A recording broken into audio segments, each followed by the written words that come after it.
Northeast, which hasn't seen much wintry weather so far this season, could feel the impacts of that western storm by Tuesday.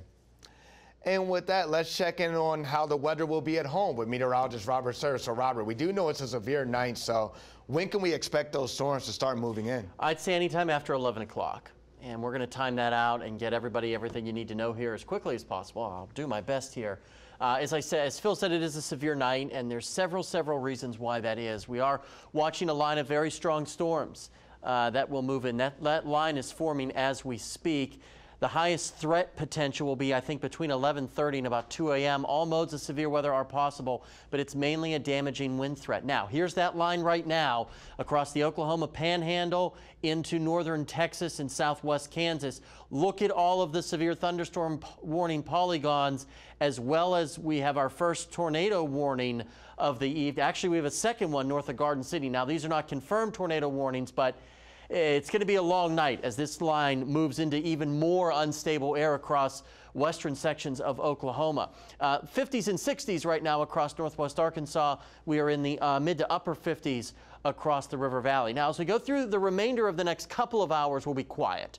So if you have plans tonight, you're going out to dinner, walking your dog, no problem. See here by 10 o'clock, everything is still, we're in the green here. But as we get toward 11 o'clock and midnight, then here comes that front racing its way toward our area. And it will be racing. These storms will most likely be moving 50 to 60 miles an hour or so. That line will have embedded strong to perhaps severe storms, maybe very severe storms with it as it blows through the area. Here at 1 a.m. it's right over northwest Arkansas, stretching down into the River Valley. But as I said, by 2 o'clock it's already mostly through.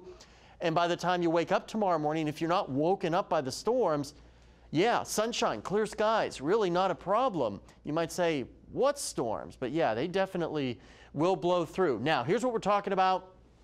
A lot of colors here. We're talking about isolated to scattered to numerous to widespread severe thunderstorms. The further north and west you go, the worse the conditions could get. So northwest Arkansas, we're talking about the potential for numerous severe thunderstorms. That area, that moderate area stretching all the way back to southwestern sections of Oklahoma. This is really our first really bad outbreak of the season here. The wind threat is what we're most concerned about. This hatched area, this is from the Storm Prediction Center. This is where they're estimating that winds could gust in excess of 75 miles an hour from about Fayetteville north. Lesser wind gusts, but not by much, the further south and east you get. So when we break that down, the damaging wind potential, yeah, we could be talking about winds gusting 70 to 80 miles an hour in northwest Arkansas.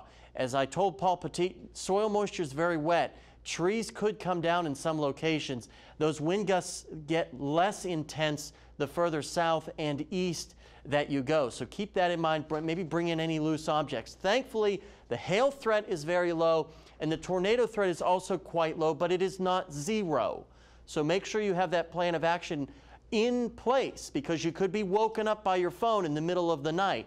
Wind advisory because of all those winds in effect through 6 a.m. tomorrow morning. Lows tonight will basically be in the upper 40s. And then tomorrow, great day, no problems tomorrow at all. Unfortunately, it might be a good day for some cleanup. Make sure your chainsaw is fueled up. You might need that. The early part of the week is fine. Then we watch another potential vigorous system as we get Thursday and into Friday that could bring us more storminess and then some wraparound snow is possible on the backside. That's something we're keeping our eye on, and then next weekend doesn't look too bad as well. River Valley about the same thing, a windy Monday, not bad Tuesday and Wednesday, before more showers and maybe a little bit of a mix Friday morning. Stay with us. There was plenty of hog sports today. Meredith Mulkey has everything you need to know after these commercial messages.